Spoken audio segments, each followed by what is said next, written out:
And see, that's where the big argument began, is because the one at the gate is activated by a squelch. And the argument was, is okay, I'm across the street from the emergency services business, so I get the lock knock box for the gate that goes by the squelch, and every time the ambulance or the fire truck leaves the firehouse and they turn their siren on, does my gate open and close? Or does it open and not close in the middle of the night?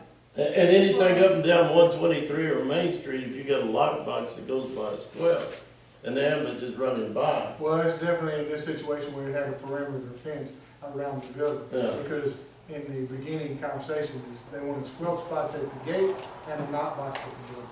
Well, 50611 would say on a gate. So 5061 says where an opening, where immediate access is necessary, so that's your door. Yeah. This says gate or similar barriers. So That's why they want to me, B2. Yes. So the expense wasn't $250. It was gonna, I think the other one, the squelch deal, was like $500, so it was gonna cost $800 for the knock box. In that instance.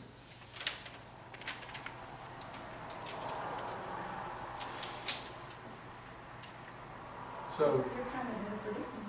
This is your buddy. and my response to him was, you don't have much faith in the manpower and, our volunteers, and the next thing is what you're saying, in your anxieties. I don't know where anybody's building has been broken into from the situation we're talking about. It hadn't made it How in, many lock boxes are there in town right now? ooh, Think all the churches have one? yes. The There's churches? probably, out of the 100 commercial, I'd say 80 of them have them. All the new ones, but I wouldn't know half, 50. I would say most of the old ones didn't want it. That was the big steal. Correct, because we gave them the opportunity to, if they wanted to, but by the text of the law, we didn't have the right to tell them. Can you call T and then I'll talk? I'm gonna be in contact. I had a call to her.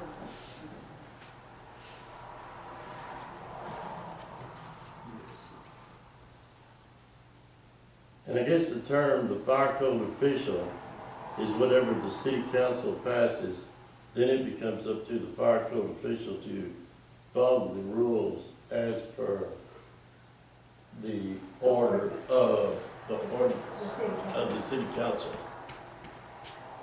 So So, what you're saying is you would say either put a key box there or free us of liability. I'm just throwing that out. In some format. Yeah. And they may If say, we can, we may not be able to do it. you know, I'm just, And that wouldn't work for Edwin? It would, Edwin says it would work for him, but because we've accepted the 2012 or these codes, I couldn't tell you if you could, you accepted this. We haven't amended, or what, I guess we could amend them I was gonna say, Again. we've unamended stuff we've accepted before. before. And seeing we need to increase them to the 2020. Yeah. Well, then why don't we do that? I gotta wait for the 20 to come out. So the people that have a key box now, they're not required to have a key box. Why do they? Yes, they are, No. The new people the are. new people. The old ones were not required. Why are the new people required? Because we passed this, Law. we passed That's that. not what it says. That's right, we gave the initial business owners that had been here the option to, if they saw fit, and the majority of them did. The So new what you're ones saying is we required. shouldn't have given them that option, is that correct? Well, not the way the law reads. But to me, the law reads that there is an option. Unless you're saying that your city ordinance was to tell the fire chief to require it. Correct. Okay.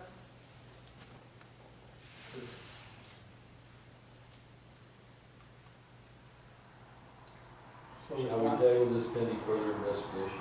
Yes. okay. Hey, could you talk to the rating deal? Company that rates our, They were just here. and see if we don't have lock boxes, does that throw everybody's rating up? No. It's over a wide variety. It's over a wide variety of Okay. audit through what we went through. Okay. Because our total ISO is rated off of fire inspection, code enforcement, and building inspection. Those three entities all are combined to give us our overall ISO rating. Okay, so I guess from here in the council, we'd like to table that until we get some more information at the next meeting. Yes, sir, that's right. Any other discussions on this? Okay, we'll just table this one. Okay, number 9, fire chief report. I don't see him. Okay, we'll go to number 10, city manager's comments. Out of your financials, of course, we still have deficit, total whatever, but if you take the amounts of monies that we transferred to savings account versus the amounts of money that we spent to rehab the water well versus the monies that we would, that we spent for the wastewater, treatment plant for the aeration or whatever, instead of having a negative figure of 400,000, that figure would be in a positive manner of around $60,000. We're slowly but surely being able to get that number back in that text, but whenever the audit's made this year, he's not gonna give my office a very favorable fixture, but I'm sure that he'll explain exactly as I'm prompting you where the funds and those monies were spent.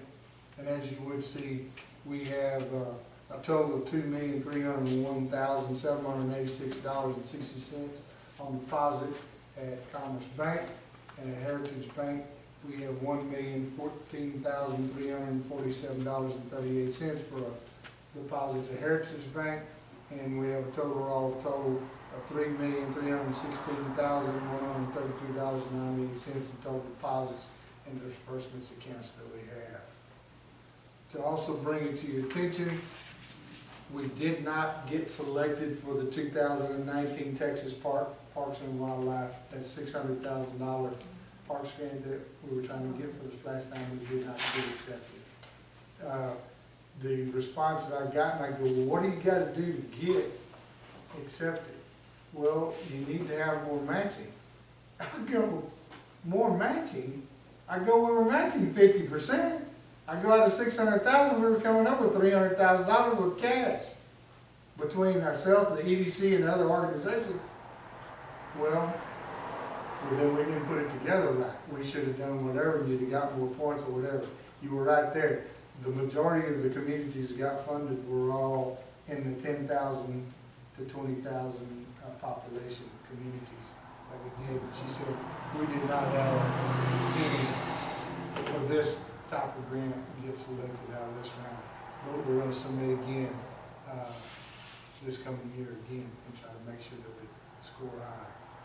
Next thing from my desk is to bring it to attention where we have lost our permit for the burn pile. We submitted again, or David submitted again to be able to get us a permit, which they're issued at a year at a time. And I do have the permit in hand to where we would be able again to accept that at that location again. My question to you is it the council's pleasure to accept that? Continue that? Yes.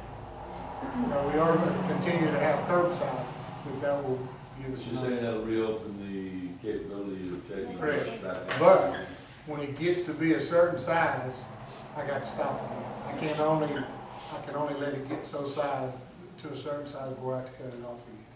So that's place of business, and we'll prompt that. After we have the collection on the curbside, I will put it on the marquee and prompt the citizens that we open the facility again.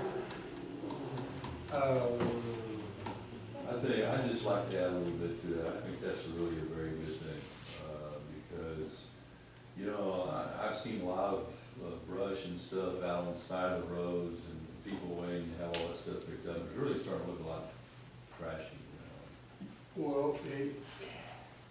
I mean, try to it's been out take there so long. the government, the bureaucracy with the EPA and the TCEQ, I go, of course, you have large collection places or whatever, what are they doing? You know, things would have been copacetic, but one of our neighbors is not copacetic with what we got going on. And so it makes it difficult. Right, and we're doing this how often, the pickup is how often from the brush? Quarterly. Every Yeah, quarter. see, and that's part of the problem. I know in other cities where they do it monthly, and then it's not nearly the problem that what I'm seeing here. And seeing in the next negotiations, depending on what we've got going on, from my desk, the curbside is a convenience for our little blue-haired ladies that trim Yeah. or whatever, Yeah. but they do it all the time and they pile it up. So then they have to pile it I up. think we're gonna continue the curbside and then open this other back up. I think that would be a good combination and would improve upon what we had before. Correct.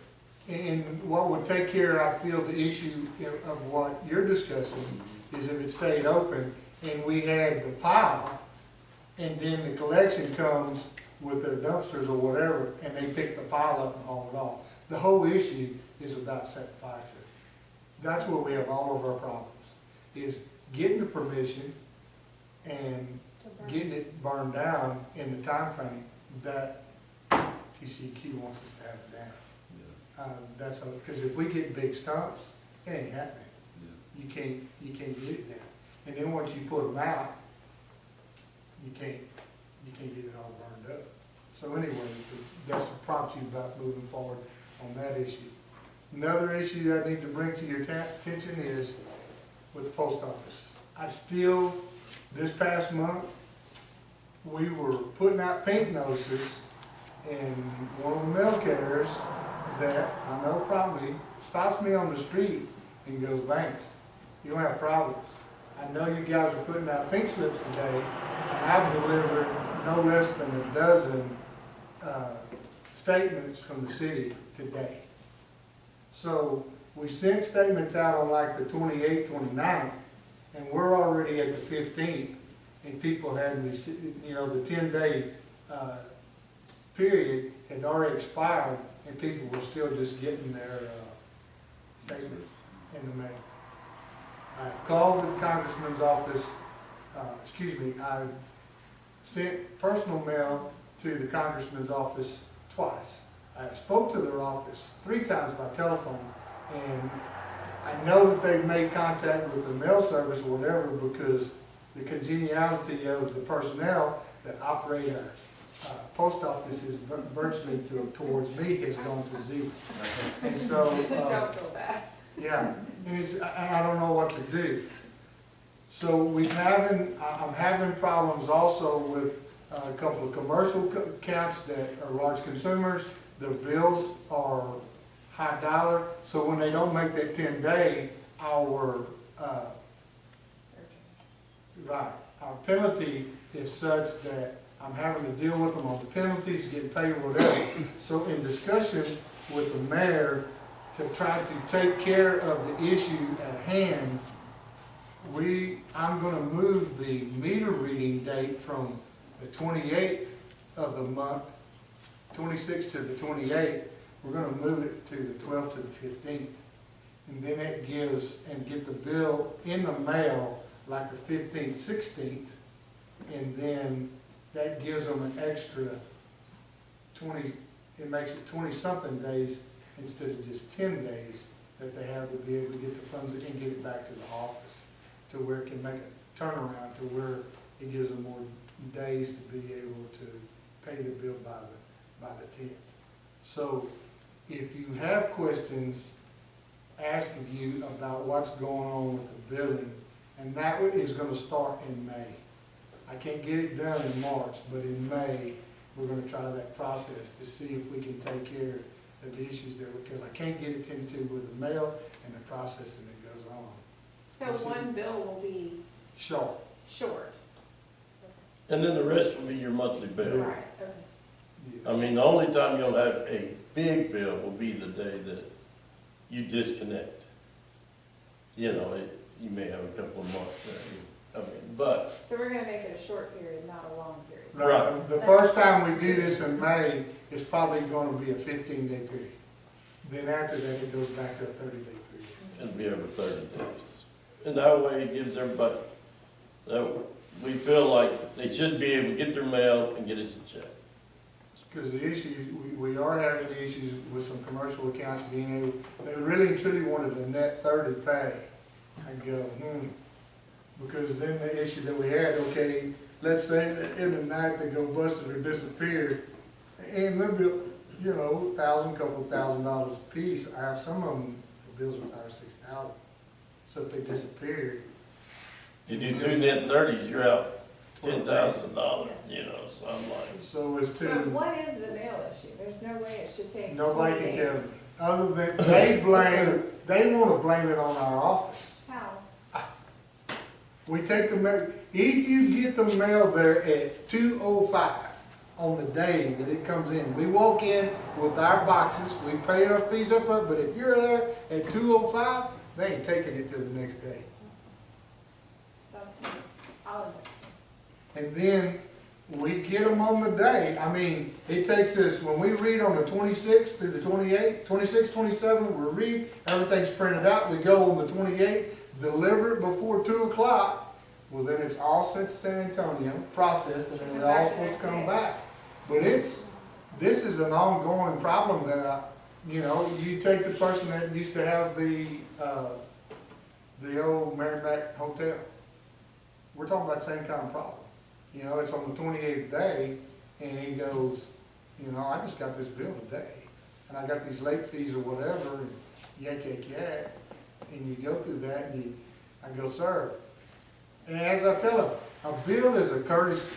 You have a account with the city of Stockdale that is due by the 10th of the month, then you need to make contact with whether you get this in the bill or not, and pay it, period.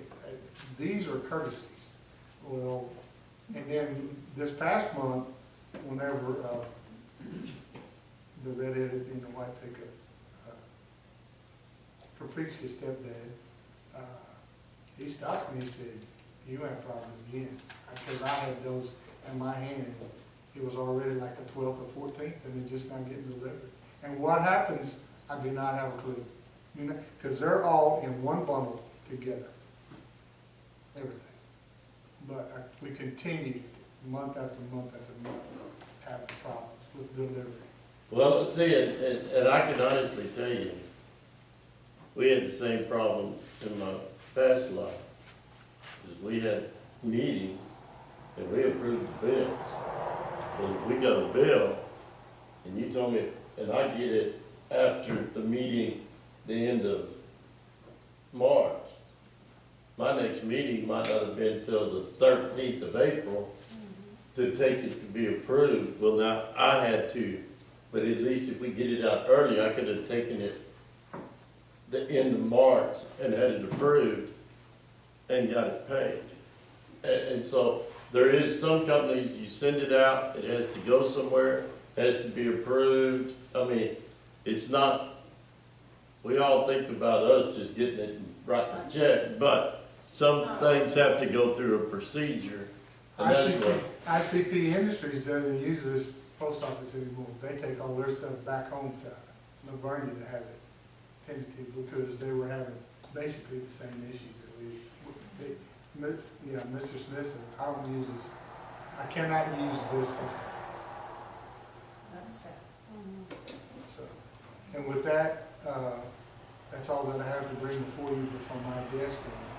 If you have any questions. any other questions? Okay, we'll go to number 11, action to pay pending bill. Make a motion to pay the bill. We have a motion by Councilman Levin, second by Councilman Vasquez, all in favor? Motion passes. Thank you. Do we have a motion to adjourn? Make a motion for adjournment. We have a motion by Councilman Bennett, second by Councilman Vasquez, all in favor? Motion passes. You know, we are now adjourned. What time is it? I don't have a lot. 7:20.